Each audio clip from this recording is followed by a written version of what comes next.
from Brian Tyler Cohen. Oh, God, that guy's the Oh, yeah. Okay, here we go. Trump. Cory Booker. Trump.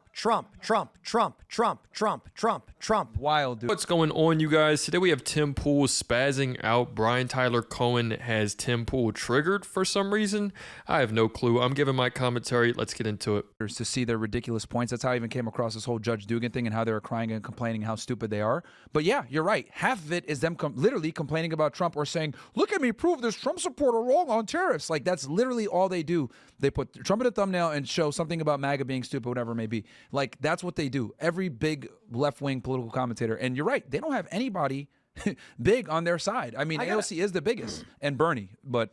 I wonder about that. I'm going to take a look at the stories that we've got right now. So if I go to our channel, all of them, and I'm not gonna cover this up. I'm gonna read literally our schedule for the next several segments.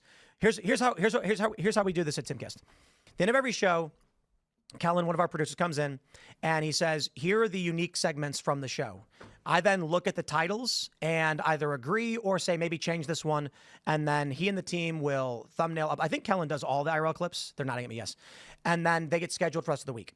We've got Ozempic causes blindness, America in a soft civil war, Facebook blocks Republican candidate, corporate press lies, Joe Biden accused of fake photo. That was a funny one. Researchers caught using AI bots to manipulate, documents proving Abrego Garcia. These ones are published by now. Wisconsin Supreme Court suspense. These are largely news stories. These are the segments from the show. They are not the show titles. The show titles are almost always like big political story, usually related to Trump. I'm willing to bet that if I go to a liberal podcast and pull up their videos, they're not going to be news stories. They're going to be political attacks on MAGA or Trump. 100%. And here's the thing.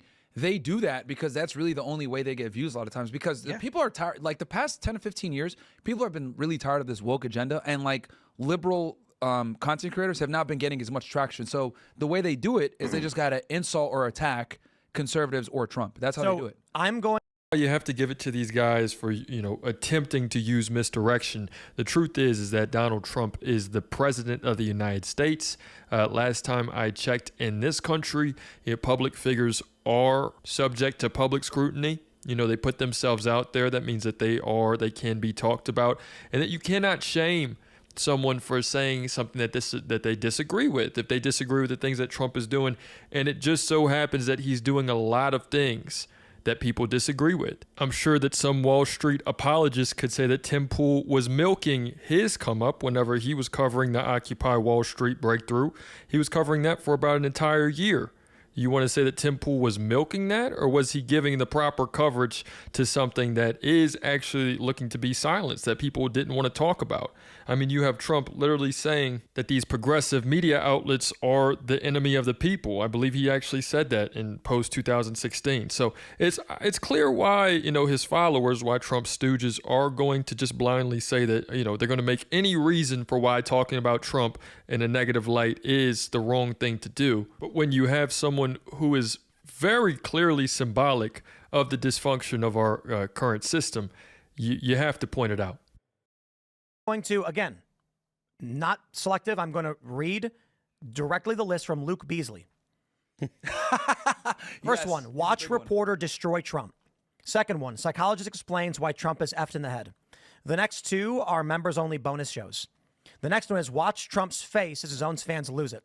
The next one, oh shit, Trump cries. The next one, watch Trump suffer panic spiral. The next one, MAGA host laughed at her face. The next one, breaking Trump rally utter catastrophe. 2 bonus shows. It literally just says bonus show members only. Yep. The next one, Fox host panics as focus group crushes Trump. The next one, OMG Trump butt dials reporter. The next one, Levitt presser goes south. There's no news. There's That's the reactionary. It's the next one. Kalinske, Trump asked thing. question fails. The next one. MAGA fans meet Zelensky turns against Trump. 2 bonus shows. The next one. Trump's brain suddenly powers down. The next one. Hegseth screams face off on TV. The next one. Trump was asked about her. That's all it says. Dude, there's no political analysis or commentary. It's literally just like reacting to something that Trump did and saying, look at this bad fascism. So this is what they do. That's how I knew about the whole Dugan thing. I was like, these guys have it 100% wrong. And that's just one video I tuned in to to see. So this is what we're doing wrong.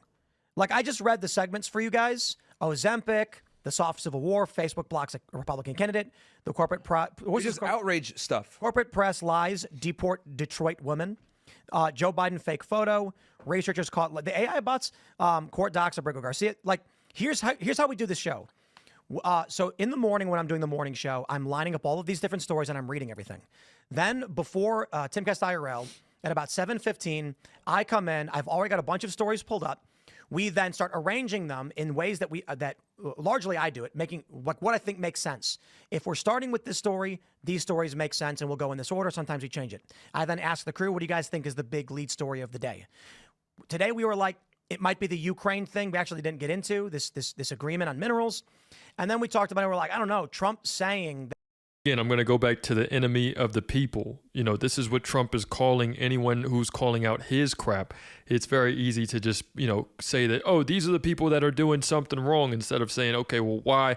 What is Trump actually doing, to garner all of this criticism?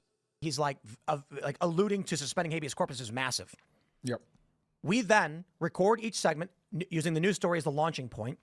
And the segments that we do, I mean, sometimes they do well. A couple are over at 100,000, some are at 50. If we just changed this and followed the liberal format, I pulled up David Pakman. You guys ready? First video. GOP down first time in 3 years, Trump crashes at rally. The next one, Trump crashes out half-empty rally. The next one, GOP down under Trump, almost a recession. The next one, Trump melts down. The next one, Gretchen Whitmer angry about Trump. The next one, oops, how did Trump make 200 deals if there aren't 200 countries? The next one, Trump hemorrhaging. The next one, Trump official can't deny empty shelves. The next one, Trump press secretary deranged. The next one, shock. Top Trump official can't deny. Literally every single thing is just crazy. I'm angry at Trump. Yeah, dude, We it's used crazy. to, when Biden was president, we would do a percentage. I'm telling you, dude, I noticed this when I was going through. I was like, what the hell? There's like a chunk of stuff we would do would have Biden in it or Kamala. We did complain about those. My name is- which we're supposed to do. You're supposed to hold the people in power to the fire, their feet to the fire. God, but dude. there's also this behavior of Look at this. reactionary where you don't offer a counterpoint. You don't offer the other reality that you want to see, and that is a fear-based mentality. Look at this from Brian Tyler Cohen. Oh God, that guy's. Oh, yeah. Okay, here we go. Trump. Cory Booker. Trump. Wild, dude. Supreme Court. Trump. These people- Trump. And they just cry fascism all day. Dude, I'm telling you, it's like the same line over and over. Like the immigration judge, the judge one with Dugan, like they were losing their minds over that one. And it's crazy to me how they all had the same talking points and all of them are royally fucking wrong. You know what? It's wild. They don't even know what they're talking about when it comes to immigration. Here's my idea. Wild. I'm gonna tell Kellen from now on every segment from Timcast IRL. Like, here's one that I thought was a really great story. It's really crazy. Researchers caught using AI bots to shape public opinion on Reddit. Massive. Guys, put Trump in the thumbnail, and the title should now be Trump! Researchers caught using AI bots to shape public opinion. There we have it, you guys. We have Trump stooges just wanting to, be his bodyguard, say, oh, look, you can't talk about him like this. You can't say that, oh, he's doing this or that. Or, we're completely talking about Trump way too much. We put him in too many of the news outlets. It's not like he's, running the country. It's not like he's, affecting everyone right now in a very major way. Like, get out of here, guys. I mean, it's the president of the United States. He is open to public scrutiny, right? I don't know. I mean, they really are. The right is starting to actually police free speech. It's insane. They're wanting to tell you what to talk about, how you should feel about Donald Trump, and why he's the best president in the United States. And you shouldn't say anything. They're about to start crying. It's just crazy. It doesn't make any sense. Let me know what you guys think in the comments. So it's another day in the progressive way.